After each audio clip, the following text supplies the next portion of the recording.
Hi to all. Once again welcome to SK Tutorials. I am your SK sir. మనం ఇదివరకే Delhi sultans topic మీద చాలా discuss చేయడం జరిగింది. ఒక రెండు క్లాసులు పెట్టుకోవడం కూడా జరిగింది. ఢిల్లీ సుల్తాన్స్కు సంబంధించినటువంటి ఇస్లాం అనేది ఇండియాలోకి ఎలా ప్రవేశించింది, యాజ్ వెల్ యాజ్ దానివల్ల వచ్చినటువంటి పరిణామాలు ఏంటి, ఫస్ట్ టైం ఇండియాలో ఇస్లామిక్ రూల్ అనేది ఎలా స్టార్ట్ అయింది, అండ్ మోర్ ఓవర్ ఇంపార్టెంట్ అయినటువంటి రెండు రాజవంశాలను కూడా మనం డిస్కస్ చేసుకోవడం జరిగింది గత రెండు వీడియోలలో కూడా. ఆ రెండు వీడియోలను ముందు చూసిన తర్వాత దీన్ని చూడాల్సిందిగా నేను అభ్యర్థులను కోరుకుంటున్నాను. ఎందుకంటే మీకు అవగాహన ఉండాలంటే ముందు ఇంట్రడక్షన్ పార్ట్ చూడండి, తర్వాత రెండు వంశాలకు సంబంధించి ఒక 1 hour క్లాస్ ఉంది, దాన్ని చూడండి.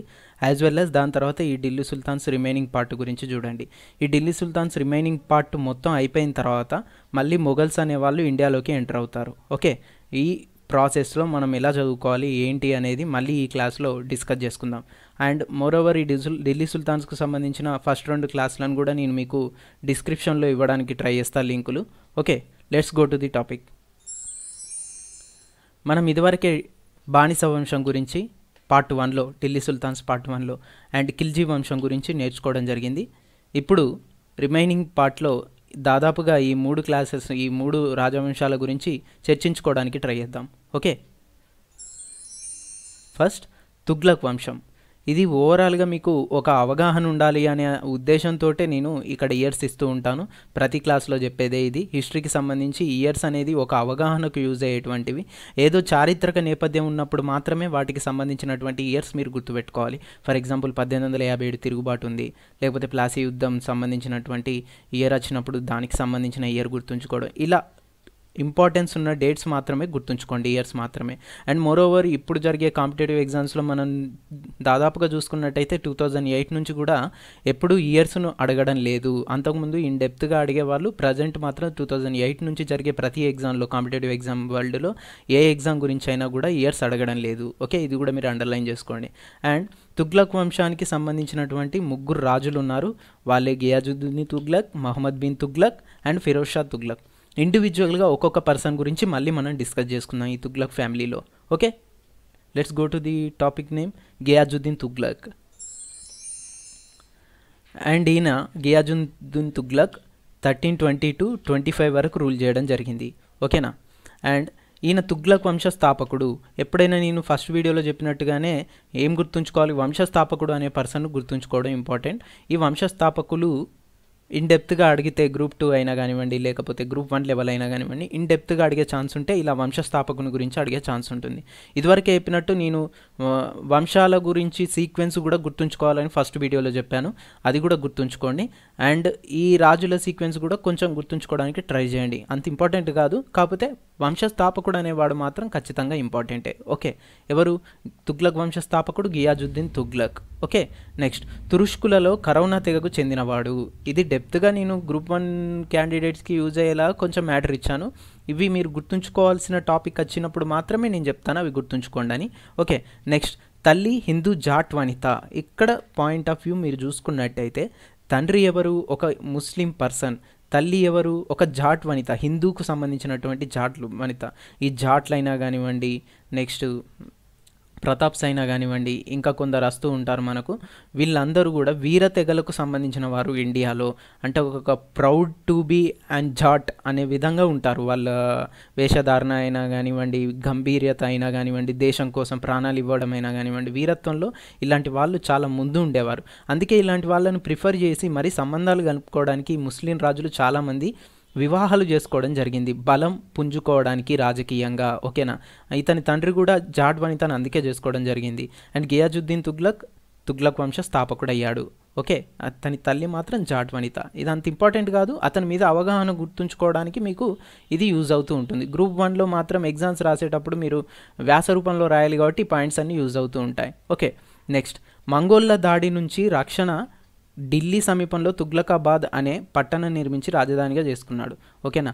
మంగోలులు ఆ కాలంలో చాలా బలవంతులైనటువంటి పర్సన్స్. ఓకేనా. వీళ్ళు విచ్చలవిడిగా దాడులు చేసి ఏది అందుతే అది దోచుకొని వెళ్ళే వాళ్ళు అన్నట్టు.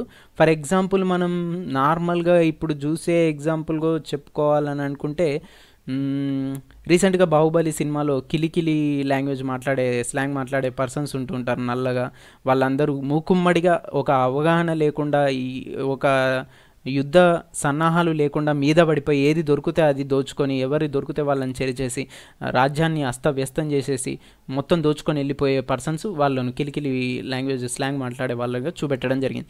ఇలానే మంగోళ్ళు కూడా. కాకపోతే వీళ్ళు ఎట్ ఏ టైం చెప్పకుండా సడన్గా దాడి చేసి చేతికి అందినంత దోచుకొని వెళ్ళేవాళ్ళు. వీళ్ళకు కూడా సైనిక బలం చాలా చాలా చాలా చాలా ఎక్కువగా ఉండేది. ఓకేనా. వీళ్ళు ఎప్పుడు దాడి చేస్తారో ఎవరికి తెలియదు. అందుకే ఇలాంటి వాళ్ళ నుంచి రక్షించుకోవడానికి ఈయన ఏం చేశాడంటే ఢిల్లీ సమీపంలో తుగ్లకాబాద్ అనే పట్టణాన్ని నిర్మించి రాజధానిగా చేసుకున్నాడు. తుగ్లకాబాద్ ఇందులోనే ఉంది నేమ్. ఏంటి, తుగ్లక్ వంశానికి సంబంధించిన వాడు కాబట్టి తుగ్లకాబాద్. అండ్ ఇక్కడ క్వశ్చన్ ఫ్రేమింగ్ ఎలా ఉంటుందంటే ఢిల్లీ సమీపంలో తుగ్లకాబాద్ అనే పట్టణాన్ని నిర్మించి రాజధానిగా చేసినటువంటి రాజు ఎవరు గియాజుద్దీన్ తుగ్లక్. లేకపోతే రెండో రకంగా క్వశ్చన్ అడిగితే ఎలా ఉంటుంది, తుగ్లకాబాద్ నగర నిర్మాత పట్టణ నిర్మాత ఎవరు గియాజుద్దీన్ తుగ్లక్. ఓకే, ఇతని ఫోటో నేను నెక్స్ట్ స్లైడ్లో మీకు చూపిస్తా. అండ్ ఇతని కుమారుడు జునా ఖాన్. ఓకే, ఇతని నేతృత్వంలోనే వరంగల్ ప్రతాపరుద్ర 2పై దాడులు జరగడం జరిగింది. ప్రతాపరుద్ర 2 కూడా నర్మదా నదిలో దూకి చనిపోయాడని కూడా మనం కాకతీయులకు సంబంధించినటువంటి లెసన్ చెప్పిలో అందులో చెప్పడం జరిగింది. ఈ గియాజుద్దీన్ తుగ్లక్ అక్కడ కూడా వస్తూ ఉంటాడు. జునా ఖాన్ గురించి కూడా మనకు అక్కడ మ్యాటర్ ఉంటుంది. ఈ లింకప్ చేసుకోవడానికి మీరు ఈ వీడియో చూసిన తర్వాత ఈ కాకతీయులకు సంబంధించిన వీడియో కూడా చూడండి. అక్కడ మీకు ప్రతాపరుద్ర టాపిక్ దగ్గర ఇతను ఇన్వాల్వ్ అవుతూ ఉంటాడు. అక్కడ నేను కొంచెం ఢిల్లీలో అప్పుడున్న పరిస్థితులను కూడా కొద్దిగా ఎక్స్ప్లెయిన్ చేయడం జరిగింది. ఎలా గియాజుద్దీన్ తుగ్లక్ రావడం జరిగింది అండ్ జునా ఖాన్ ఎలా వీళ్ళ మీద దాడి చేశాడు, ఎంత బంగారాన్ని ఎన్ని ఒంటెల మీద కూడా తీసుకెళ్లాడో కూడా నేను అక్కడ చెప్పడం జరిగింది. ఓకే, నెక్స్ట్ అంటే ఇక్కడ గుర్తుంచుకోవాల్సిన పాయింట్ ఏంటి, ఢిల్లీ సుల్తాన్గా ఉన్నప్పుడు ప్రతాపరుద్ర 2 మరణించడం జరిగింది దాడిలో. గియాజుద్దీన్ తుగ్లక్ ఓకేనా నర్మదా నదిలో దూకి అవమానం భరించలేక చనిపోయాడని చెప్తూ ఉంటారు బందీగా తీసుకెళ్తూ ఉంటే. అండ్ ఇక్కడ 1325లో కొడుకు జునా ఖాన్ చేత హత్య చేయబడ్డాడని ఇసామి తన గ్రంథంలో రాయడం జరిగింది.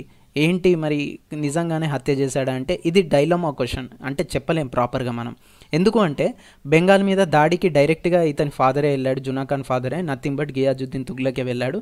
బెంగాల్ దాడిని అణిచివేసి మళ్ళీ బెంగాల్ను వీరి హస్తగతం చేసుకొని రిటర్న్ వస్తుంటే తండ్రి ఆహ్వానానికి ఘన స్వాగతం పలకాలి అనే ఉద్దేశంతో, ఏనుగుల ప్రదర్శన ఇప్పించాలనే ఉద్దేశంతో ఒక చెక్క వేదిక తయారు చేసాడు. మనం నార్మల్గా బయట చూస్తూ ఉంటాం కదా, పార్టీలు జరిపినప్పుడు కానివ్వండి, లేకపోతే గణేష్ ఉత్సవాలు జరిగినప్పుడు కానివ్వండి, స్టేడియం లాగా మనం చిన్నగా ఒకటి సెంటరింగ్ వేస్తూ ఉంటాం చెక్క దిమ్మలతోటి, ఓకేనా, చెక్కలతోటి కింద పిల్లర్స్ లాగా పెట్టేసి.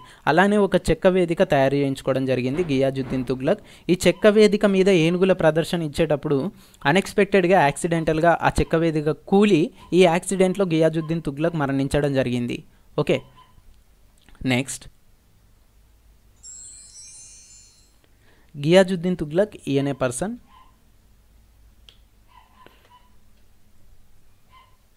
నెక్స్ట్ ఇక్కడ మహమ్మద్ బిన్ తుగ్లక్, నెక్స్ట్ వచ్చేటువంటి రాజు మహమ్మద్ బిన్ తుగ్లక్. ఇతని గురించి ఏంటి, నెక్స్ట్ ఇతని సమకాలీన చరిత్రకారులు ఇన్ని పిచ్చివాడని, విరుద్ధ గుణాలు గలవాడని వక్రీకరించడం జరిగింది. యాక్చువల్గా సమకాలీన చరిత్రకారులు అంటే ఎవరు అంటే ఈ రాజు రూల్ చేస్తున్నప్పుడు అతని దగ్గర లేదా చుట్టుపక్క ప్రాంతాలలో నివసిస్తూ చరిత్ర గురించి అవగాహన చేసుకొని గ్రంథాలు రాసేటువంటి పర్సన్స్ సమకాలీన చరిత్రకారులు, అంటే అతని పీరియడ్లో ఉన్న పర్సన్స్. ఓకేనా. ఆధునిక చరిత్రకారులు అంటే ఎవరు, ఇప్పుడు మన ప్రజెంట్ జనరేషన్లో మళ్ళీ రచనలు చేసి ఈ గ్రంథాలన్నింటినీ ముందేసుకొని కరెక్ట్గా ప్రాపర్గా చదివి అవగాహన చేసుకొని అందులో లోటుపాట్లను అర్థం చేసుకొని రాసేవాళ్ళ ఆధునిక చరిత్రకారులు. కానీ అప్పుడు సమకాలీన చరిత్రకారులు ఇతన్ని పిచ్చివాడిగా వక్రీకరించారు. ఓకేనా, విరుద్ధ గుణాలు గలవాడిగా వక్రీకరించారు. వక్రీకరించడం అంటే ఏంటి, నెగిటివ్ పర్సన్గా చూపెట్టడం జరిగింది. ఓకేనా. బట్ హియర్ ఆధునిక చరిత్రకారులు అంటే ఇప్పుడు ఈ జనరేషన్లో రన్ అయ్యేటువంటి హిస్టరీ ఫిలాసఫర్స్ ఏం చెప్పారంటే నష్టక జాతకుడైన ఆదర్శవాది అని చెప్పడం జరిగింది. నష్టక జాతకుడు అంటే ఇతని జాతకం బాగాలేదు యాక్చువల్గా, కానీ ఆదర్శవాది అంటే అందరూ ఇతన్ని చూసి నేర్చుకోవాల్సిన విషయాలు చాలా ఉంటాయి అండ్ అప్డేట్ అయినటువంటి పర్సన్గా గుర్తించడం జరిగింది. ఏంటి మరి ఇక్కడ చెప్పుకోవాల్సింది, మరి ఆ కాలంలో ఉన్న సమకాలీన చరిత్రకారులలో బరౌని ఒకడు. అతని గురించి చెప్పుకుంటే ఇతను ఏం చెప్పాడంటే, రాజు ఇస్లాం పుచ్చుకున్న భారతీయులకు విదేశీయులకు ఉన్నత పదవులు ఇవ్వడం తప్పు అని అన్నాడు. అంటే ఇప్పుడు ఏంటి, ఇండియాలో ఇస్లాం నడుస్తుంది వీళ్ళ వల్ల, ఓకేనా, వీళ్ళ వల్లనే ఎంట్రీ వచ్చింది యాక్చువల్గా ఢిల్లీ సుల్తాన్స్ వల్ల. ఇక్కడ ఇస్లాం పుచ్చుకున్నారు భారతీయులు చాలామంది. అంటే ఎవరు భారతీయులు? హిందువులు. ఈ ఇస్లాం పుచ్చుకున్న వాళ్ళకి ఏం చేశాడంటే ఇతను బరౌని ఉన్నత పదవులు ఇవ్వడం జరిగింది కొలువులో, తన కొలువులో. అంటే మంత్రి పదవులైనా కానివ్వండి, లేకపోతే సైన్యాధికారుల పదవులైనా కానివ్వండి, ఇలాంటివి. అండ్ యాజ్ వెల్ యాజ్ విదేశాల నుంచి బ్రతుకు తెరువు కోసం ఇక్కడికి వచ్చిన వాళ్ళను వాళ్ళ గొప్పతనాన్ని గురించి తెలుసుకొని, తెలివితేటలు తెలుసుకొని వాళ్ళకు కూడా ఉన్నత పదవులు ఇవ్వడం జరిగింది. బరౌని ఏం రాశాడు, ఇది తప్పు. ఇక్కడ ప్రాపర్గా ఎప్పటి నుంచో ఉన్నటువంటి ముస్లిమ్స్ను, అంటే స్టార్టింగ్ నుంచి ఇస్లాంలోనే ఉండి వాళ్ళ పుట్టు పూర్వత్తరాలు మొత్తం ఇస్లాంలోనే ఉన్న పర్సన్స్ చేంజ్ కాకుండా స్టార్టింగ్ నుంచి ఉన్న పర్సన్స్కు ఉన్నత పదవులు ఇవ్వకుండా భారతీయులు ఎవరైతే ఇస్లాంలోకి చేంజ్ అయ్యారో వాళ్ళకి ఇస్తూ, అండ్ యాజ్ వెల్ యాజ్ విదేశాల నుంచి ఇక్కడికి వచ్చినటువంటి పర్సన్స్ను, బ్రతుకు తెరువు కోసం వచ్చినటువంటి పర్సన్స్కు మీరు ఉన్నత పదవులు ఇవ్వడం తప్పు అని బరౌని రాయడం జరిగింది తన రచనలలో, ఓకేనా. మరి ఇతను ఏం చేశాడు, యాక్చువల్గా వాళ్ళ తెలివితేటలు గుర్తించాడు, అందరికీ సమకాలీనంగా వీళ్ళు కూడా పైకి రావాలి అనే ఉద్దేశంతో, భారతీయులు కూడా పైకి రావాలి, వాళ్ళకు కూడా ఉన్నత పదవులు ఉండాలనే ఉద్దేశంతో, ఆదర్శ భావాలతోటి అతను యాక్చువల్గా ఇవ్వడం జరిగింది. ఇది ఆధునిక చరిత్రకారులు అతని మీద వెలిబుచ్చిన ఒక పాజిటివ్ పాయింట్, ఓకేనా. కానీ అప్పటి వాళ్ళు ఏం చేశారు, నెగిటివ్గా అర్థం చేసుకున్నారు. నెక్స్ట్, ఈ పేరు చాలా చాలా ఇంపార్టెంట్, గుర్తుంచుకోండి, మహమ్మద్ బిన్ తుగ్లక్, ఓకే. ఎందుకో కూడా ఇప్పుడు మనకు తెలుస్తూ ఉంటుంది. దోబ్ ప్రాంతం, ఇతనికి కాలంలో జరిగినటువంటి 3 ముఖ్యమైన ఇన్సిడెంట్స్ ఏంటంటే, దోబ్ ప్రాంత భూమి శిస్తు పెంచటం. దోబ్ అనేది ఏరియా, ఇండియాలో ఒక ఏరియా, ఓకేనా. ఈ ఏరియాలో భూమి శిస్తును పెంచాడు. భూమి శిస్తు అంటే ఏంటి, ల్యాండ్ ట్యాక్స్, భూమి ల్యాండ్, శిస్తు అంటే ట్యాక్స్, పన్ను, నథింగ్ బట్ పన్ను, ఓకేనా. అయితే ఎలా పెంచాడు, పంట శిస్తు తప్పుడుగా అంచనా వేయడం జరిగింది. అంటే తప్పుడుగా అంచనా వేయడం అంటే ఏంటి, ఇతని అధికారులు కరెక్ట్గా ప్రాపర్గా లేరు. ఇతని ఈ ప్రాంతంలో యాక్చువల్గా ఏమవుతూ ఉంటుందంటే, దోబ్ ప్రాంతంలో ఎక్కువగా ఇరిగేషన్ అవుతూ ఉంటుంది, ఓకేనా. రాజ్యానికి సరిపడ పన్ను అక్కడి నుంచే యాక్చువల్గా వస్తూ ఉంటుంది ప్రతిసారి కూడా, ఓకేనా.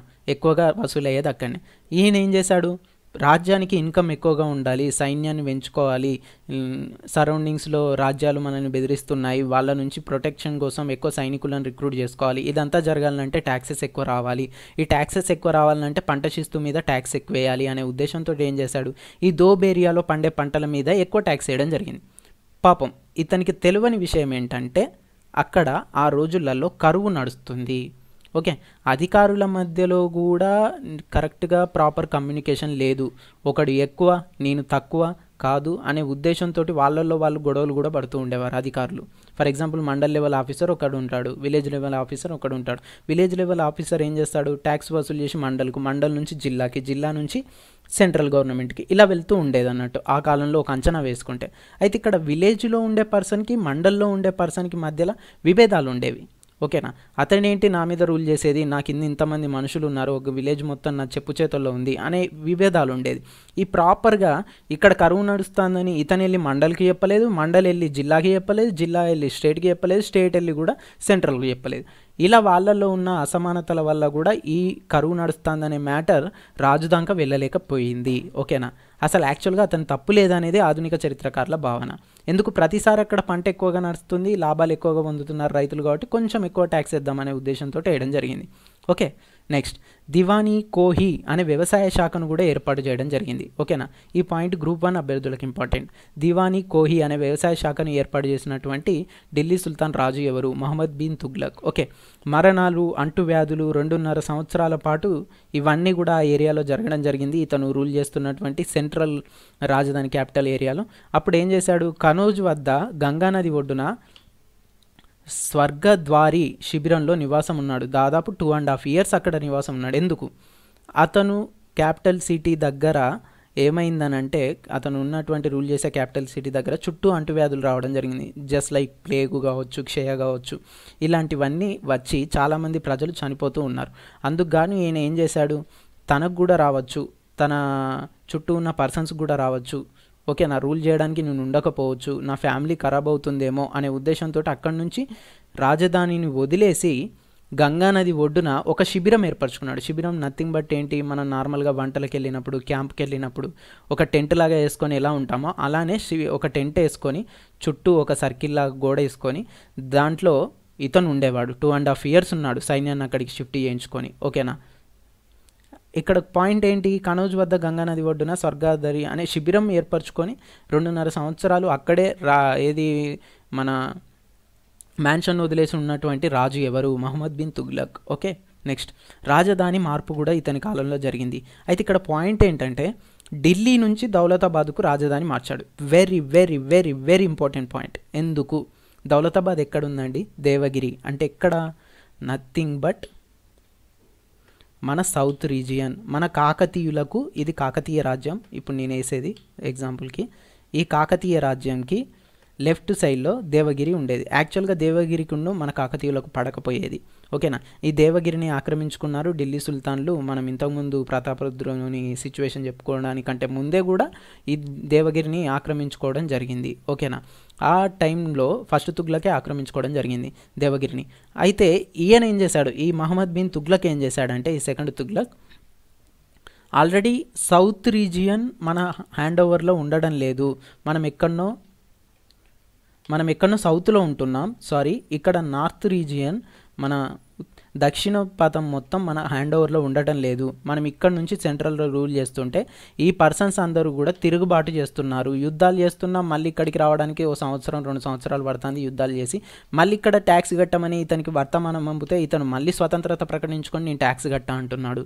ఇలాంటి సిచ్యువేషన్స్ పునరావృతం కాకుండా ఉండి, అలాగే ఈ దక్షిణ ప్రాంతం మొత్తం మన చెప్పు చేతుల్లో ఉండాలంటే క్యాపిటల్ సిటీని ఢిల్లీ పరిసర ప్రాంతాల నుంచి షిఫ్ట్ చేసి ఈ దక్షిణ ప్రాంతంలో పెట్టుకోవాలి అని అనుకోవడం జరిగింది. ఎందుకు, ఇక్కడ ఆల్రెడీ ఈ ముస్లిం రాజులకు పట్టు అనేది ఉత్తరంగా ఉన్నటువంటి రాజ్యంలో మొత్తం ఎప్పటికీ ఉంటూనే ఉంటుంది.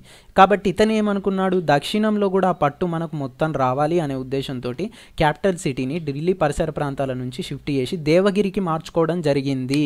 ఎందుకు మార్చాడు, దక్షిణంలో ఉన్నటువంటి రాజ్యాల మీద కూడా పట్టు సంపాదించుకొని ఇండియాను మొత్తం తన కంట్రోల్లో ఉంచుకోవాలి, ఏకత్వంతో ఉంచాలి అనే ఉద్దేశంతో తను దేవగిరికి మార్చాడు, కానీ ఢిల్లీ నుంచి వేరే ఉద్దేశం కాదు. అయితే ఇక్కడ అతని సమకాలీన చరిత్రకారులు దీన్ని వక్రీకరించడం జరిగింది. ఎందుకు వక్రీకరించారు, ఇప్పుడు ఢిల్లీ నుంచి దౌలతాబాద్కు ఎక్కడనో నార్త్ నుంచి సౌత్కు మార్చుకున్నాడండి, మంత్రులు కూడా ఇతనితో రావాలి, సైన్యం కూడా ఇతనితో రావాలి. ఓకేనా. ఇంకా ఉన్నత పదవులు చేసే కొలువులు చేసే పర్సన్స్ కూడా ఇతనితో రావాలి, అండ్ చరిత్ర రచన చేసేటువంటి కవులు కూడా ఇతనితో రావాలి. ఎందుకు, రాజు ఎక్కడ ఉంటే పర్సన్స్ అక్కడ ఉండాలి. వీళ్ళందరూ మరి ఫ్యామిలీస్ని ఇప్పుడు ఫ్యామిలీ అంటే ఒకటే ఉండదు కదా, తండ్రి, తల్లి, కొడుకు, కూతురు, భార్య, ఇది ఒక్కటేనా ఫ్యామిలీ అంటే? కాదు కదా.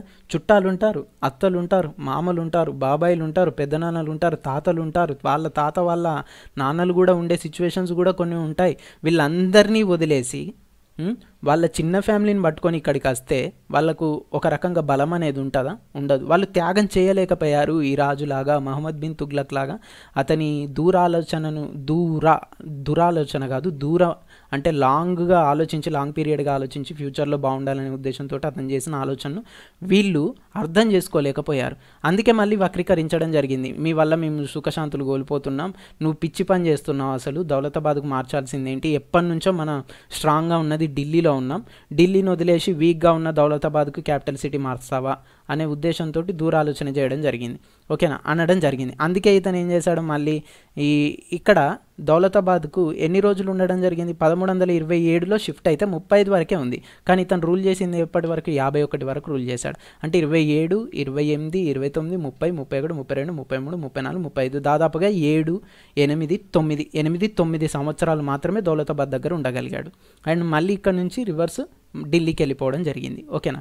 ఇంపార్టెంట్ పాయింట్, కొన్నిసార్లు గ్రూప్ 2 ఎగ్జామ్లో అడగడం జరిగింది, ఏ ఢిల్లీ సుల్తాన్ ఢిల్లీ నుంచి దౌలతాబాద్కు ఇన్ బ్రాకెట్ దేవగిరి అని కూడా ఇస్తూ ఉంటాడు, దౌలతాబాద్కు మార్చడం జరిగింది రాజధానిని, మహమ్మద్ బిన్ తుగ్లక్. దౌలతాబాద్ అనే నేమ్ ఈ ఢిల్లీ సుల్తాన్ల వశమయ్యాక ఆ దేవగిరి పేరు తీసేసి దౌలతాబాద్ అనే పేరు పెట్టడం జరిగింది. ఓకేనా. అంతెందుకు, మన ఈ కాకతీయుల వంశం కూడా క్లోజ్ అయిపోయిన తర్వాత ప్రతాపరుద్ర టూను రిటర్న్ తీసుకెళ్లేటప్పుడు కాకతీయుల రాజ్యం వరంగల్ ఓరుగల్లు పేరును కూడా సుల్తాన్పూర్గా మార్చడం జరిగింది. ఎందుకు? వాళ్ళ ఈ రిలీజియన్కు సంబంధించిన పేర్లు ఉండాలనే ఉద్దేశంతో పెడుతూ ఉంటారు. అలాగే హిందూ నుంచి ముస్లిం కన్వర్ట్ అయిన పర్సన్స్ కూడా ముస్లిం పేర్స్ పెడుతూ ఉంటారు. ఓకేనా. నెక్స్ట్, ఇతని కాలంలో జరిగిన మూడో తప్పిదంగా చెప్పుకోవాల్సింది ఏంటంటే రాగి నాణాల ముద్రణ. ఇది యాక్చువల్గా మంచి పరిణామమే. మార్కెట్లో వీలైనంత కరెన్సీ లేదు, చిల్లర దొరకట్లేదు అనే ఉద్దేశం ఇతని దాకా చేరింది. ఓకేనా.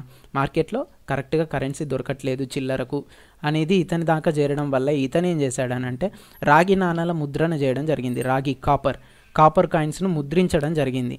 అండ్ అందుకే ఇతన్ని ఆధునిక చరిత్రకారులు ఏమంటారంటే ప్రిన్స్ ఆఫ్ మనీ ఇయర్స్ అంటారు.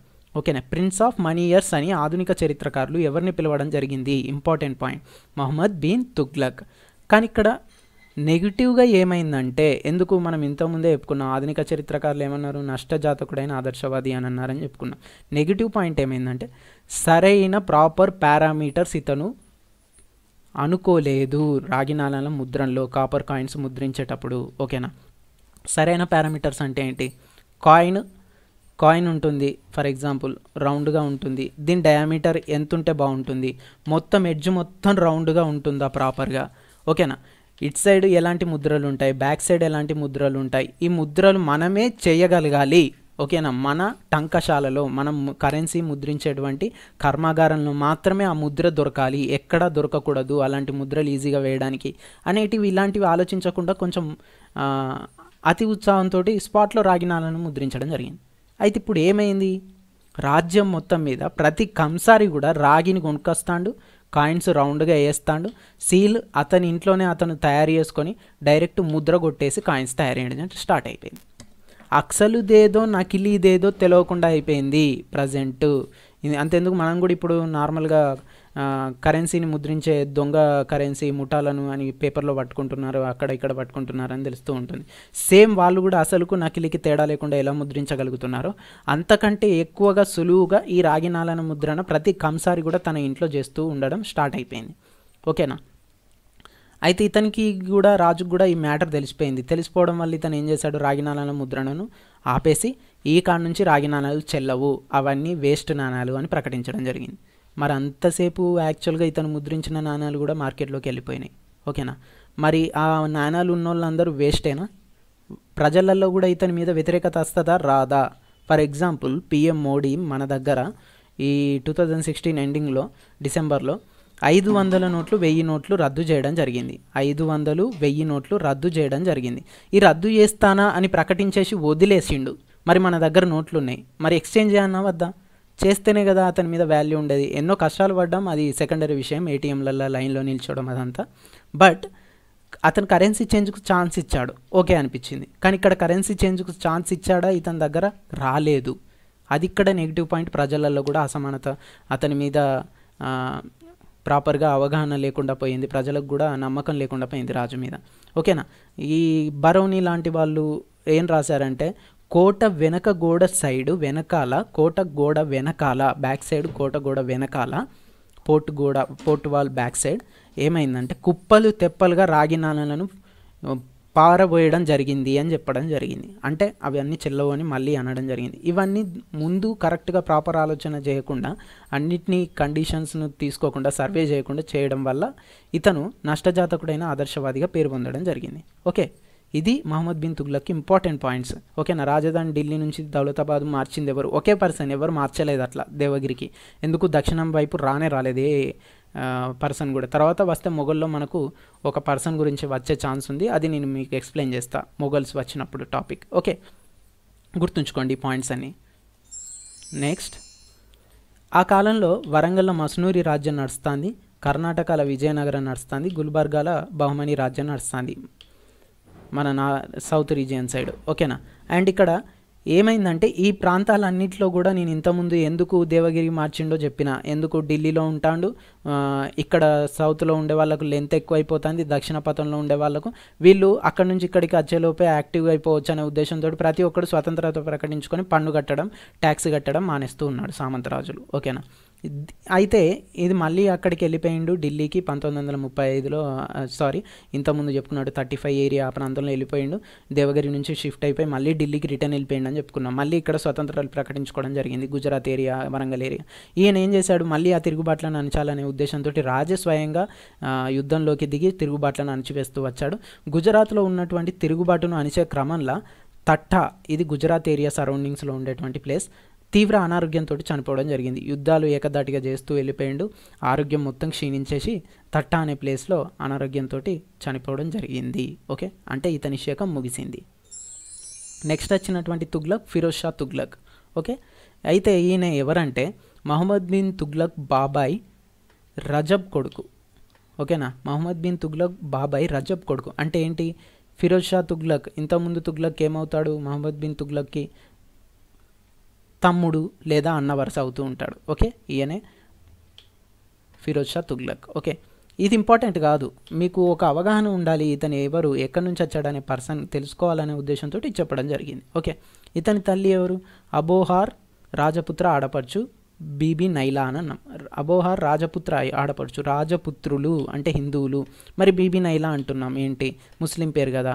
నేను ఇంతకుముందు చెప్పా, కన్వర్ట్ అయిపోయిన తర్వాత లేకపోతే ముస్లిం రాజును పెళ్లి చేసుకున్న తర్వాత ఆ హిందూ వనిత పేరు మారిపోతూ ఉంటుంది. ఓకేనా, యాక్చువల్ పేరును తీసేసి మళ్ళీ ముస్లిం పేరు తగిలిస్తూ ఉంటారు. ఓకే, అంటే ఇక్కడ మళ్ళీ ఏమైంది, రాజపుత్రులు వీరత్వానికి చిహ్నం కాబట్టి వాళ్ళతోటి రాజకీయ సంబంధాలు ఉంచుకోవాలనే ఉద్దేశంతో ఇతని తండ్రి కూడా ఆడపడుచు, ఆ రాజపుత్ర ఆడపడుచును రాజకీయంగా ఎదగాలనే ఉద్దేశంతో పెళ్లి చేసుకోవడం జరిగింది. నెక్స్ట్, ఖలీఫా నుంచి నాయబ్ ఈ అమీర్ ఉల్ ఫిరోజ్ అనే బిరుదును పొందాడు. ఓకే, నెక్స్ట్ అధా బిక్ అనే 2 కొత్త నాణాలను వెండి రాగి మిశ్రమ లోహంతో తయారు చేశాడు. ఇది గ్రూప్ 1 అభ్యర్థులకు ఇంపార్టెంట్. అధా బిక్ అనే 2 కొత్త నాణాలను, అదేంటి, సిల్వర్ తోటి కాపర్ తోటి, ఈ 2 మిశ్రమాలతోటి చేయడం జరిగింది. మిశ్రమ లోహం అంటే ఏంటి, alloy, ALLOY, alloy, alloy coins ఏంటి, అధా బిక్, ఈ 2 వేటితోటి, వెండి అండ్ రాగి. ఓకే, అయితే ఈయన తన స్వీయ చరిత్రను ఫతుహత్ హీ ఫిరోజ్ షాహీగా రాశాడు. ఇంపార్టెంట్, గుర్తుంచుకోండి. అంటే స్వీయ చరిత్ర అంటే ఏంటి, ఆటోబయోగ్రఫీ. తన ఆటోబయోగ్రఫీని ఏమని రాశాడు, ఫతుహత్ హీ ఫిరోజ్ షాహీ అని రాసుకోవడం జరిగింది. రచనలు ఇంపార్టెంట్, గుర్తుంచుకోండి. ఓకే, నెక్స్ట్, ఆస్థానంలో బరౌనీ, సిరాజ్, అఫీఫ్ చరిత్రకారులు ఉండేవాళ్ళు. ఓకేనా, ఇక్కడ మీరు గుర్తుంచుకోవాల్సిన ముఖ్యమైన పాయింట్ ఏంటంటే బరౌనీ. ఓకేనా, చరిత్రకారుడు, ఎవరి ఆస్థాన కవి, ఎవరి ఆస్థాన చరిత్రకారుడు. ఓకేనా, ఇది ఇంపార్టెంట్ చాలా. ఎవరికి, ఫిరోజ్ షా తుగ్లక్. ఆస్థాన చరిత్రకారుడు అంటే ఏంటి, ఈ రాజు రూలింగ్ చేసేటప్పుడు తన కొలువులో ఉండేవాడు పర్సన్ అని అర్థం. ఓకేనా, మంత్రులు, ఇతను మీద సింహాసనం మీద కూర్చుంటే మనం సినిమాలలో చూసినట్టు సైడ్కు 2 రోజులలో మళ్ళీ కింద ఫ్లోలో అటు ఇటు రాజులు కూర్చుంటూ ఉంటారు, మంత్రులు కూర్చుంటూ ఉంటారు, యాజ్ వెల్ యాజ్ కవులు కూర్చుంటూ ఉంటారు. అదంతా ఆస్థానం కిందికి వస్తుంది. ఓకేనా, ఆ హాల్ మొత్తం. ఆ ఆస్థానంలో బరౌని కూడా పనిచేసేవాడు, ఏంటి, చరిత్రకారునిగా వర్క్ చేసేవాడు. ఓకే, చాలా చాలా ఇంపార్టెంట్ పాయింట్. బరౌని ఎవరి ఆస్థాన కవి, ఫిరోజ్ షా తుగ్లక్. బరౌని ఎవరి ఆస్థాన చరిత్రకారుడు, ఫిరోజ్ షా తుగ్లక్. ఓకే, ఒరిస్సాపై దండెత్తి జ్వాలాముఖి ఆలయాన్ని దోచుకున్నాడు. ఇంతకుముందు కూడా చెప్పుకోవడం జరిగింది ఫస్ట్ పార్ట్లో, జ్వాలాముఖి ఆలయం మీద చాలామంది దాడి చేశారని. ఓకే, నెక్స్ట్, ఇతనికి పరమత సహనం లేదు, షరియత్ ప్రకారం పాలన చేసేవాడు.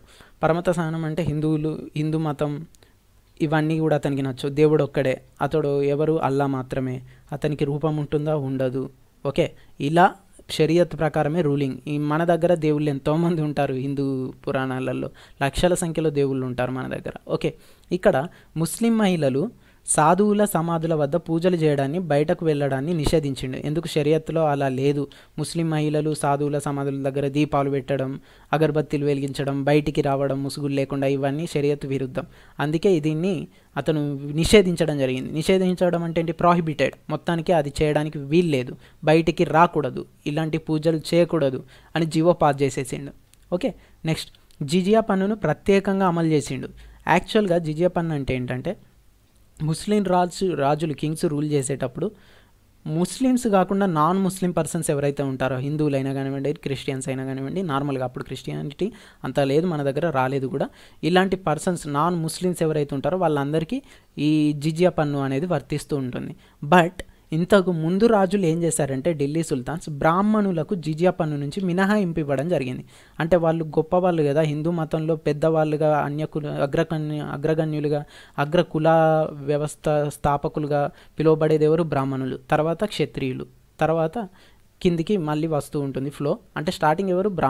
బ్రాహ్మణుల తర్వాతనే క్షత్రియులు, నథింగ్ బట్ రాజులు ఉంటారు. కాబట్టి చాలామంది రాజులు వీళ్ళను గౌరవించి ఆ జిజియా పన్నును వీళ్ళకి వేయలేదు. అంటే నాన్ ముస్లిమ్స్ కాబట్టి వీళ్ళకి వేయలేదు. జిజియా పన్ను నార్మల్గా ఇయర్లీ వన్స్ ఉంటూ ఉంటుంది. అయితే ఇక్కడ ఇతనేం చేశాడు? షరియత్ ప్రకారం రూల్ చేస్తున్నాడు కాబట్టి ఏ మతాన్ని సహించలేదు. బ్రాహ్మణుడైతే ఏంటి, నాకు సంబంధం లేదు, అతను అన్య మతంలో గొప్పవాడైతే ఏంటి, నాకు సంబంధం లేదు, వాడు కూడా ఖచ్చితంగా జిజియా పన్ను కట్టాలి, అతను కూడా జిజియా పన్ను కట్టాలి అనే ఉద్దేశంతో ఇతను జిజియా నుంచి మినహాయింపు ఇవ్వలేదు. బ్రాహ్మణులకు కూడా జిజియా పన్ను వేయడం జరిగింది. నార్మల్గా జిజియా పన్నును కుతుబుద్దీన్ ఐబక్ వేసాడని అంటుంటారు చరిత్రకారులు. ఓకేనా, స్టార్ట్ చేసింది బానిస వంశ స్థాపకుడు కుతుబుద్దీన్ ఐబక్. అతనే కదా ఫస్ట్ రూల్ చేసింది ఇండియాను కూడా ఢిల్లీ సుల్తాన్స్లలో. ఓకే, మహిళలకు, పిల్లలకు, పేదలకు మాత్రం మినహాయింపు ఇచ్చిండు. లేడీస్ జిజియా పన్ను కట్టాల్సిన అవసరం లేదు. Non Muslims, for example Brahmans, non Muslims persons ఉన్నారు, దాంట్లో లేడీస్ కట్టద్దు, కాకపోతే పురుషులు కట్టచ్చు. ఇప్పుడు హోమ్ ఉంది, దాంట్లో ఒక 3 మెంబర్స్ ఉన్నారు, ఒకరు భార్య, ఒకరు భర్త, ఒకరు పిల్లాడు. ఇప్పుడు భార్య పిల్లాడు కట్టనవసరం లేదు, కాకపోతే ఫాదర్ మాత్రం కట్టాలి. ఓకే, ఇలా అన్నట్టు. ముస్లింలకు బోధిస్తున్న బ్రాహ్మణుల్ని బహిరంగంగా సజీవదానం చేసిండు. ఎవరు? ఈ పర్సన్ తుగ్లక్. ఎందుకు చేసిండు అంటే ఇంతకుముందే చెప్పాను, అన్యమత సహనం లేనివాడు. బ్రాహ్మణులు ఏం బోధిస్తారండి? నార్మల్గా చెప్పాలంటే వేదాస్ బోధిస్తారు. దాంట్లో రాజులు దేవతలు ఎంతోమంది ఉంటూ ఉంటారు. ఓకేనా, ఇంద్రుడు వస్తాడు, లేకపోతే వినాయకుడు వస్తాడు, లేకపోతే లార్డ్ శివ వస్తాడు, లేకపోతే విష్ణు వస్తాడు. ఇవన్నీ కూడా అతని వేదసారంలో వస్తూ ఉంటాయి. కాబట్టి ముస్లింలను ప్రభావితం చేస్తున్నారనే ఉద్దేశంతో బ్రాహ్మణులను ముస్లింలకు బోధించడాన్ని నిషేధించిండు. అయితే ఒక బ్రాహ్మణుని ఏం చేశాడంటే ఇలా ముస్లింలకు బోధిస్తున్నాడని తెలిసి అతన్ని బయటికి తీసుకొచ్చి 4 చౌరస్తా రూట్స్ ఉంటాయి కదా. చౌరస్తా అంటే ఏంటి? చౌరస్తా నార్మల్గా వింటూ ఉంటాం పదం. చౌ అంటే 4, రస్తా అంటే ఏంటి? రాస్తా కాస్త రస్తా అయిపోయింది. రాస్తా అంటే దారులు. ఈ మధ్యలో ఒక దుంగను నేలలో గుచ్చి, పిల్లర్ను గుచ్చి అతన్ని దానికి కట్టేసి చుట్టూ కర్రలు వేసేసి బతికుండగానే తగలబెట్టేసిండు. అతను ఎంత క్షోభ అనుభవించి చచ్చిపోయి ఉంటాడో ఒకసారి అర్థం చేసుకోండి. అంటే అంత అన్యమత సహనం లేనివాడు. నెక్స్ట్, కుమార్తెల వరకట్నాల కోసం పేదలకు ఆర్థిక సాయం చేసేవాడు ఈ పర్సన్. ఓకేనా, అంటే ఇది ఎవరి కోసం చేశాడు మరి? కుమార్తెల వరకట్నం కోసం పేదలకు ఆర్థిక సహాయం అంటే ఇప్పుడు ముస్లిం పర్సన్స్ కోసం చేశాడు యాక్చువల్గా చెప్పాలంటే. ఇప్పుడు మన తెలంగాణ గవర్నమెంట్ ఉంది, షాదీ ముబారక్ అని స్కీమ్ పెట్టింది. ఓకేనా, కొంచెం ఆర్థిక సాయం చేసినట్టే అప్పుడు ఆ పర్సన్ కూడా ఆర్థిక సాయం చేద్దామనే ఉద్దేశంతో కుమార్తెల వరకట్నం కోసం పేదలకు ఆర్థిక సాయం చేసేవాడు. అయితే ఇక్కడ ఇండైరెక్ట్గా ముస్లిమ్స్ను ఆదుకోవాలి, పేదలను ఇండైరెక్ట్గా ఆదుకోవాలనే ఉద్దేశంతో ఈ స్కీమ్ పెట్టాడే కానీ అందరినీ ఒకేలా చూసి ఈ స్కీమ్ పెట్టలేదు. ఓకే, సంస్కృతంలోని హిందూ మత గ్రంథాలను పార్సీలోకి అనువదించిన మొదటి పాలకుడు. చెప్పానా, కొన్ని డైలమా సిచ్యువేషన్స్ కూడా వస్తూ ఉంటాయని. ఏంటి? షరియత్ ప్రకారం ఒక్కడే దేవుడు, బ్రాహ్మణులు ముస్లింలకు బోధించకూడదు, ఇవన్నీ వేసినోడు మళ్ళీ ఇక్కడ ఏం చేశాడు? సంస్కృతంలో ఉన్న హిందూ మత గ్రంథాలను పార్సీలోకి అనువదించిన మొదటి పాలకుడే ఇండు. గ్రూప్ 1 అభ్యర్థులకి ఇది ఇంపార్టెంట్. కొన్ని డైలమా సిచ్యువేషన్స్ మనకి హిస్టరీలో వస్తూ ఉంటాయి. అతనికి ఇంట్రెస్టే లేనప్పుడు మళ్ళీ హిందూ మత గ్రంథాలను పార్సీలోకి అనువదించాల్సిన అవసరం ఏంటి? కొన్ని పాయింట్స్ చరిత్రకారులకు కూడా అందవు. ఓకే, గుర్తుంచుకోండి. ఇది గ్రూప్ 1 అభ్యర్థికి ఉపయోగపడే పాయింట్. నెక్స్ట్, నేరాలకు అంగాలు నరకడం వంటి శిక్షలను రద్దు చేసేసిండు. నేరాలకు అంగాలను నరకడం అంటే ఏంటి? నేరాలకు కొన్ని స్టేజెస్ పెడుతూ ఉండేవాడు. దొంగతనం చేసిండు అనుకోండి, కొట్టడం. దొంగతనం పెద్దగా చేసిండు, ఫర్ ఎగ్జాంపుల్ చిన్న దొంగతనం కాకుండా ఒక ఇంటిని లూటీ చేసి అడ్డొచ్చిన ఒక పర్సన్ చంపేశాడు, అతని చెయ్యి నరకడం, దొంగ ప్రూవ్ అయితే. నెక్స్ట్, అంతకంటే బీభత్సంగా గ్రామాల మీద పడి దొంగతనం చేసిండు, అడ్డొచ్చిన 2-3 చంపేసిండు, అలాంటప్పుడు తల నరకడం. ఓకేనా. నెక్స్ట్, ఒక పర్సన్ పెళ్ళైపోయింది, ఓకే, ఇంకొక పర్సన్కు పెళ్ళైపోయింది, ఇద్దరికి డిఫరెంట్ ఫ్యామిలీస్ ఉన్నాయి. ఇప్పుడు ఒక పర్సన్ ఏం చేశాడంటే పక్కింటి పర్సన్ యొక్క భార్యను లోబరుచుకొని ఆమెతోటి దొంగతనంగా సంసారం చేస్తున్నాడని తెలిసిందనుకోండి. అలాంటప్పుడు పురుషునికి ఉండాల్సినటువంటి అంగచ్ఛేదనం చేయడం, ఇలాంటివన్నీ ఈ నేరాలను మరీ క్రూరంగా ఉన్నాయనే ఉద్దేశంతో ఇతను రద్దు చేయడం జరిగింది. ఓకే, ఇది ఒక మంచి పాయింట్గా చెప్పుకోవచ్చు. నెక్స్ట్, సైనికులకు జీతాలు ఇచ్చే పద్ధతిని కూడా ఇతను రద్దు చేసిండు. ఫస్ట్ పార్ట్లో చెప్పుకున్నాను సైనికులకు జీతాలు ఎవరు ఇచ్చిల్లో. అండ్ జాగిర్లను పునరుద్ధరించాడు. జాగిర్లు అంటే ఏంటి కూడా ఫస్ట్ పార్ట్లో నేను ఎక్స్ప్లెయిన్ చేశాను. ఏంటి జాగిర్లు అనేది ఈ కాకతీయులలో టాపిక్లో కూడా చెప్పాను. అంటే ఇప్పుడు జీతాలు ఇవ్వకుండా ఒక సైనికుడు ఉంటాడు, జీతాలు ఇవ్వడు, అతనికి ఒక 2 గ్రామాలు అప్ప చెప్తాడు. ఆ 2 గ్రామాల మీద వచ్చే ట్యాక్స్ను అతను వసూలు చేసుకోవాలి, అంతే. అతనికి జీతం ఇచ్చుడు ఉండదు. ఓకేనా, ఇది జాగీర్లకు సంబంధించి పునరుద్ధరించడం. పేదల సంక్షేమం కోసం దివానీ ఖైరత్ అనే శాఖ స్టార్ట్ చేసిండు. ఇది గ్రూప్ 1 అభ్యర్థికి ఇంపార్టెంట్, గ్రూప్ 2 అంతగా అడగరు.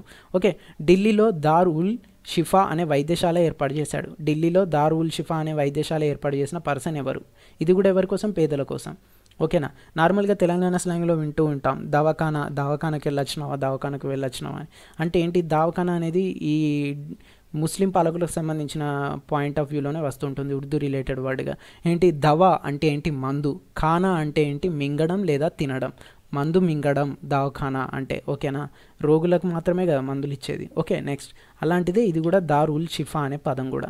ఓకే, బాటసారుల కోసం 200 సరాయిలు ఏర్పాటు చేయడం జరిగింది. సరాయిలు అంటే ఏంటి? బాటసార్లు ట్రావెల్ చేస్తున్నప్పుడు ఒక ప్లేస్ నుంచి ఇంకో ప్లేస్కి వెళ్ళేటప్పుడు ఫ్రీగా స్టే చేయడానికి ఒక 200 హోటల్స్ లాంటివి పెట్టడం జరిగింది, సరాయిలు. ఓకేనా, ఫ్రీగా ఉండొచ్చు అందులో. ఓకే, నెక్స్ట్ వ్యవసాయం కోసం అనేక కాలువలు కూడా తవ్వించాడు. ఇతను చేసిన మంచి పని ఇది ఒకటి. ఓకేనా, నెక్స్ట్ ఏంటి? ఎక్కడి నుంచి ఎక్కడికి? యమునా టు ఫిరోజాబాద్ ఒక కాలువ తవ్వించిండు. సట్లెజ్ టు ఘాగర్ ఒక కాలువ తవ్వించిండు. మండవా టు హిస్సార్ ఒక కాలువ తవ్వించిండు. ఓకే, ఫిరోజాబాద్ అంటే నేటి ఉత్తరప్రదేశ్ ప్రాంతంలోను, జాన్పూర్, ఫతేహాబాద్, హిస్సార్ నేటి హర్యానా ప్రాంతంలోను అనేక కొత్త పట్టణాలను కట్టించడం జరిగింది. ఓకేనా, ఫిరోజాబాద్ కట్టించిండు, హిస్సార్ కట్టించిండు, ఫతేహాబాద్ కట్టించిండు. ఓకే, ఇవి గ్రూప్ 1 అభ్యర్థికి, సివిల్స్ ప్రిపేర్ అయ్యే అభ్యర్థులకు ఇంత డెప్త్గా అవసరం ఉంటుంది. నార్మల్గా అయితే గ్రూప్ 2కి ఇంతగా అవసరం లేదు. కానీ మీరు అవగాహన ప్రకారం మొత్తం చదువుకుంటే, ఇంత డెప్త్గా మీరు వినగలిగితే చిన్న చిన్న ఆన్సర్స్ని ఈజీగా పెట్టగలుగుతారు. అంతే కదండి. Standard for example 10th standard పిల్లాడు ఉన్నాడు, అతన్ని తీసుకువెళ్ళి 6th క్లాస్లోనో 7th క్లాస్లోనో వేస్తే అతనికి మ్యాథ్స్ ఈజీగా ఉంటుందా? ఉండదా? అలానే ఇది కూడా ఇంత డెప్త్గా చదివితే మీకు పైన అడిగేటువంటి ప్రశ్నలన్నీ చూసుడుతోటే మీరు డైలమాలో పడకుండా ఏ ఆప్షనా బి ఆప్షన్ అనే డైలమాలో పడకుండా ఆన్సర్ బి రైట్ స్టిక్ పెట్టేయచ్చు. ఓకే, నెక్స్ట్ 1388లో మరణించిండు ఈ పర్సన్. అండ్ 1398లో తైమూర్ దండయాత్రలో అపార నష్టం కూడా జరిగింది. ఓకే, ఇతని తర్వాత చివరి రాజు దౌలతా ఖాన్ను అంతమొందించి కిజీర్ ఖాన్ సయ్యద్ వంశ స్థాపన చేసిండు. ఓకేనా, ఇప్పుడు ఈ చివరి రాజు అనేది ఇంపార్టెంట్ కాదు, ఇక్కడ సయ్యద్ వంశ స్థాపన చేసిన పర్సన్ ఇంపార్టెంట్. ఎవరు? కిజీర్ ఖాన్. నెక్స్ట్ సయ్యద్ వంశం, ఇది ఎప్పుడు 1414 to 51 వరకు రూల్ చేసిళ్ళు. Okay, next Khizr Khan 1414 to 21 వరకు ఇతను ఉన్నాడు. మాల్వా, గుజరాత్, జానాపూర్ స్వాతంత్రం ప్రకటించుకున్నాయి ఇతని కాలంలో. ఓకేనా, అంటే ఏ ఏరియాలు దాదాపుగా చెప్పాలంటే ఇక్కడ ఈ మీడియల్లో ఉండేటువంటి ఈ గుజరాత్ ఏరియాలో ఉండేటువంటివి, ఇటు పశ్చిమ బెంగాల్ సరౌండింగ్ ప్రాంతాలలో ఉన్న ప్రాంతాలు ఇతను రూల్ చేసే టైంలో స్వతంత్రత ప్రకటించుకున్నాయి. పాపం ఇతను ఎక్కువ కాలం రూల్ చేయకపోయిండు, 14 to 26 years + 1. ఓకేనా, 7 years వరకే దాదాపు రూల్ చేయగలిగిండు. ఓకేనా, అనారోగ్యంతో మరణించిండు అని అంటానమంటే దాదాపుగా ఒక 2 years నుంచే అనారోగ్యం ఉంటుంది నార్మల్గా. ఓకే, నార్మల్గా అంతే కదా, 2 years నుంచే. అంటే కరెక్ట్గా చెప్పాలంటే రూల్ చేసింది ఎన్ని సంవత్సరాలు? 4 to 5 years రూల్ చేసిండు, మిగతా 2 years దాకా మంచం మీదే ఉన్నాడు. అండ్ ఇతనికి వారసులు ఉన్నారు కానీ బట్ అసమర్థులు వాళ్ళు. చివరి రాజు అలావుద్దీన్ ఆలం షా బహాలుల్ లోడి. ఓకే, ఈ బహాలుల్ లోడి ఏం చేశాడంటే ఈ అలావుద్దీన్ ఆలం షాను చంపేసాడు. ఇంతకుముందే చెప్పుకున్నాం మనం చాలాసార్లు. అసమర్థుడైన రాజు ఉన్నాడంటే అతన్ని సింహాసనం మీద నుంచి కూలదోసి బలవంతుడైన సేవకుడు వచ్చి ఆ రాజ్యాన్ని ఆక్రమించుకుంటాడు. ఒకడు స్వతంత్రత ప్రకటించుకున్న వేరే రాజైనా కావచ్చు, అతని కింద పనిచేసే రాజైనా రూల్ చేయొచ్చు, లేదు బలవంతుడైన అతని సేవకుడే మంత్రి అయినా కావచ్చు, లేకపోతే సేనాధిపతి అయినా కావచ్చు, అతని కూలదోసి రాజ్యం ఆక్రమించుకోవచ్చు, చెప్పలేం కుట్రలవన్నీ. అలాంటిదే ఇక్కడ కూడా ఏం జరిగింది? అతని చివరి రాజులు అలావుద్దీన్, ఈ సయ్యద్ వంశ స్థాపకుడు కిజీర్ ఖాన్. ఓకే, చివరి రాజు అలావుద్దీన్ షా ఆలం, ఈ సయ్యద్ వంశానికి సంబంధించిన అలావుద్దీన్ షా ఆలం షాను బహాలుల్ లోడి ఎవరినే యాక్చువల్గా లాహోర్ సర్హింద్ల గవర్నర్. అంటే ఈ గవర్నర్ ఎందుకుంటాడో మనకు కూడా తెలుసుగా, నార్మల్గా సెంట్రల్ గవర్నమెంట్ ఈ స్టేట్ గవర్నమెంట్స్కి హెల్ప్ చేయాలనే ఉద్దేశంతో గవర్నర్ పేరు మీద పాలన అనేది జరపాలనే ఉద్దేశంతో సీఎంకు హెల్ప్ఫుల్గా సీఎం ఇతని కింద పనిచేసేలాగా గవర్నర్ నియమిస్తూ ఉంటారు. అలాగే సెంట్రల్ గవర్నమెంట్ ఇప్పుడు ఏంటి? ఢిల్లీ సుల్తాన్స్ వాళ్ళు ఏం చేశారు, ఈ గవర్నర్లను నియమించుకుంటూ ఉన్నారు. ప్రతి స్టేట్ ఏరియా ఒక ఏరియాని కన్జ్యూమ్ చేసి దాన్ని స్టేట్గా డివైడ్ చేసి. అలానే 2 స్టేట్స్కి లాహోర్ అండ్ సరహింద్లకు ఇతను గవర్నర్. ఇతను ఏం చేశాడు, ఈ అల్లావుద్దీన్ షా ఆలం షా అనేవాడు తెలివి తక్కువ వాడు అనే ఉద్దేశంతో దొరకబట్టుకొని అతడు అసమర్థుడు పిరికివాడని తెలుసుకొని అతన్ని చంపేసి రాజ్యాన్ని వెనుక వైపు నుంచి వెన్నుపోటుతోటి బహాలుల్ లోడి ఆధీనం చేసుకోవడం జరిగింది. ఓకేనా. ఇప్పుడు లోడి వంశస్థాపకుడు ఎవరు, బహాలుల్ లోడి. నెక్స్ట్ లోడి వంశానికి వస్తే కొంతమంది రాజులు బహాలుల్ లోడి, సికిందర్ లోడి అండ్ ఇబ్రహీం లోడి వీళ్ళందరూ ఉన్నారు. అయితే వీళ్ళల్లో ఇంపార్టెంట్గా సంబంధించినటువంటి హిస్టరీ పాయింట్ ఆఫ్ వ్యూస్ ఏం లేవు. గుర్తుంచుకోవాల్సింది ఏంటి, లోడి వంశం ఎవరు. ఓకే. నెక్స్ట్ సికిందర్ ఓకేనా, లోడి వంశ స్థాపకుడు ఎవరు, ఈ పాయింట్ గుర్తుంచుకోండి సరిపోతుంది. అండ్ ఇక్కడికి వచ్చే వరకు ఇందులో ఇంపార్టెంట్ పాయింట్ ఏంటంటే 1504లో ఢిల్లీ నుంచి ఆగ్రాకు రాజధాని మార్పిడి జరిగింది. ఇక్కడ గుర్తుంచుకోవాలి. ఇప్పుడు క్వశ్చన్ ఏంటి, ఢిల్లీ టు ఆగ్రా రాజధాని మార్పిడి చేసింది ఎవరు, సికిందర్ లోడి. గుర్తుంచుకోండి, ఈ పాయింట్ చాలా చాలా ఇంపార్టెంట్. ఇంతకుముందు చెప్పుకున్నట్టు మనం ఢిల్లీ టు ఒకటి దౌలతాబాద్ దేవగిరి ఏరియాకు చేంజ్ చేసింది కూడా చెప్పుకున్నాం. అక్కడ ఆ పాయింట్ ఇంపార్టెంట్. ఇక్కడ ఢిల్లీ టు ఆగ్రా రాజధాని మార్పిడి చేసిన పర్సన్ కూడా ఇంపార్టెంట్. ఎవరు, Sikandar Lodi. Okay. Next Ibrahim Lodi, Daulat Khan Punjab governor, Alam Khan Ibrahim మామ. అయితే ఇబ్రహీం లోడి చివరి లోడి వంశ వాళ్ళల్లో చివరివాడు. అయితే ఇతని కాలంలో గవర్నర్లు, ఇంతకుముందు గవర్నర్లు ఎందుకో చెప్పానుగా, ఎక్స్ప్లెయిన్ చేశానుగా. ఇతని కాలంలో పంజాబ్ గవర్నర్ దౌలత్ ఖాన్ అండ్ ఇతని మామ ఇబ్రహీం మామ అంటే స్వయాన పిల్లనిచ్చినటువంటి మామ ఆలం ఖాన్. వీళ్ళు ఏం చేశారంటే ఇతని రూలింగ్ను ఎగైనెస్ట్గా మాకు రాజ్యం కావాలి, ఇతను అసమర్థుడు, ఇతన్ని ఎలాగైనా రాజ్యం నుంచి దింపేసి, స్వయాన పిల్లనిచ్చిన మామ కూడా ఇందులో ఉన్నాడు. రాజ్యం ఇంపార్టెంట్, రాజకీయం ఇంపార్టెంట్, రాజ్యాన్ని పాలించడం ఇంపార్టెంట్, రాజ్యం చేజిక్కించుకోవడం ఇంపార్టెంట్, తన కూతురి యొక్క సౌభాగ్యం పోతుంది అనే ఉద్దేశం కూడా అతనికి లేదు. ఓకేనా. అంటే రాజకీయంగా ఆనాటి పరిస్థితులు అంత దారుణంగా ఉన్నాయి. ఓకే, గుర్తుంచుకోండి. వీళ్ళు ఏం చేశారు, వీళ్ళిద్దరు కలిసి డైరెక్ట్గా ఎదురించలేక, ఎందుకు ఢిల్లీ మొత్తం ఇతని ఆధీనంలో ఉంది, క్యాపిటల్ ఇండియా మొత్తం ఇబ్రహీం లోడి ఆధీనంలో ఉంది దాదాపుగా. ఒక చిన్న పంజాబ్కు గవర్నర్ మాత్రమే దౌలత్ ఖాన్. అంటే అతని దగ్గర చిన్న ఆర్మీ ఉంటుంది. సరిపోతుందా, సరిపోదు. ఓకే. అంటే ఈ ఆలం ఖాన్ కూడా ఇబ్రహీం మామ దగ్గర కూడా కొంచెమే సైన్యం ఉంటుంది. సరిపోతుందా, సరిపోదు. ఎగైనెస్ట్గా ఇతనికి పోవాలంటే బలమైన మనకు ఒక హెల్ప్ సోర్స్ కావాలనే ఉద్దేశంతో ఏం చేశారంటే వీళ్ళిద్దరు వెళ్ళి బాబర్ను దండెత్తి రావాలని కోరడం జరిగింది. చరిత్రలో వీళ్ళిద్దరు చేసినటువంటి ఒక పెద్ద తప్పిదం, అలాగే చరిత్ర పునరావృతం అయ్యి ఒక ఢిల్లీ సుల్తాన్ల శకం అనేది ముగిసి మొఘళ్ళ ఎంపైర్ పీరియడ్ అనేది స్టార్ట్ అవ్వడానికి బ్యాక్గ్రౌండ్ బోన్స్గా మిగిలిపోయింది దౌలత్ ఖాన్ అండ్ ఆలం ఖాన్. ఓకే. ఎందుకు, రాజ్యాన్ని హస్తగతం చేసుకోవాలి, వాడు బతుకుండకూడదు, మాకు ఆ రాజ్యం కావాలి అనే ఉద్దేశం, క్రూరత్వం వాళ్ళలో ఇమిడిపోయి ఈ హెల్ప్ కోసం బాబర్ని వెళ్ళడం జరిగింది. మొఘల్స్కి సంబంధించినటువంటి చక్రవర్తి. భారత్లో మొఘల్ ప్రవేశించడానికి కూడా ఇతనే main person. Okay. Babur, Mughal వంశస్థాపకుడు కూడా బాబర్గానే చెప్పుకుంటాం. ఈ పాయింట్ కూడా చాలా చాలా ఇంపార్టెంట్. ఇతని అప్పుడు ఏ ఏరియాలో ఉన్నాడు, ఇండియాకి ఇక్కడ ఆఫ్ఘనిస్తాన్, పాకిస్తాన్ ఈ సరౌండింగ్స్ ఏరియాలో ఉన్నాడు. చిన్నగా రూల్ చేసుకుంటూ ఉన్నాడు. అతను ఆ రోజులలో విపరీతమైన ప్రెషర్లో ఉన్నాడు. ఎందుకు, తన రాజ్యం నుంచి తాను గెంటివేయబడ్డాడు. తనకంటే చిన్న వయస్కులు, తన చుట్టాలు అతన్ని గెంటేసి రాజ్యాన్ని రూల్ చేసుకుంటున్నారు. ఇతని దగ్గర కూడా సైన్యం ఉంది, యాజ్ వెల్ యాజ్ కొంత బలం ఉంది. కానీ తన రాజ్యానికి సంబంధించి మళ్ళీ తిరిగి వెళ్ళి చేజిక్కించుకునే అవకాశం లేకుండా పోయింది. అందుకే అతనికి ఇండియా గురించి చిన్న మ్యాటర్ తెలిసింది. ఎప్పుడు ఇండియాలోకి వద్దామా, ఎప్పుడు దండయాత్ర చేద్దామా అనే సరైన సమయం కోసం వేచి చూస్తున్న తరుణంలో దౌలత్ ఖాన్ అండ్ ఆలం ఖాన్ ఇతన్ని పిలిచి మరీ అగ్గికింత నిప్పు ఏంటి పెట్రోల్ పోసినట్టు ఆజ్యం ఇచ్చి హెల్ప్ చేయడం జరిగింది. ఇతని దగ్గర ఉన్న సైన్యానికి దౌలత్ ఖాన్ సైన్యం తోడైంది, ఆలం ఖాన్ తెలివితేటలు సైన్యం కూడా తోడయ్యాయి. ఇబ్రహీం లోడిని ఓడించడం జరిగింది. 1526 ఏప్రిల్ 21న పానిపట్టు వద్ద యుద్ధం జరిగింది. ఈ పానిపట్టు యుద్ధం అని అంటూ ఉంటారు దీన్నే. ఆ పానిపట్టు యుద్ధ ఫలితంగానే భారత్లోకి మొఘల్ ప్రవేశం జరిగింది. ఇది ఢిల్లీ సుల్తాన్ల శకం ముగియడానికి కారణం. ఓకే. ఇప్పుడు నెక్స్ట్గా ఇంపార్టెంట్గా చెప్పుకోవాల్సిన టాపిక్ అంటే మొఘల్ వస్తుంది. Okay, that's it. Thanks for learning and subscribe to my channel for more updates.